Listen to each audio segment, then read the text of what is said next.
Week number 2 in Las Buitreras continued with a lower water level as in week 1. Shuffling conditions and changing weather happened along the whole week. Strong summer winds affecting the beginning of the evening sessions, but as always calming down for the best part of the day. Parallel to the fishing, the whole lodge staff and kitchen has kept on surprising our returning guests with a new upgraded menu. The work on the road continued as well to keep the journey to the 6 different beats smooth.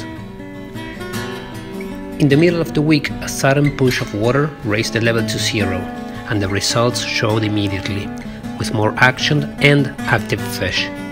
Sea trout are showing repeatedly in most major holding pools, and according to our guides team, they've never seen so many sea trout in the system as in this year.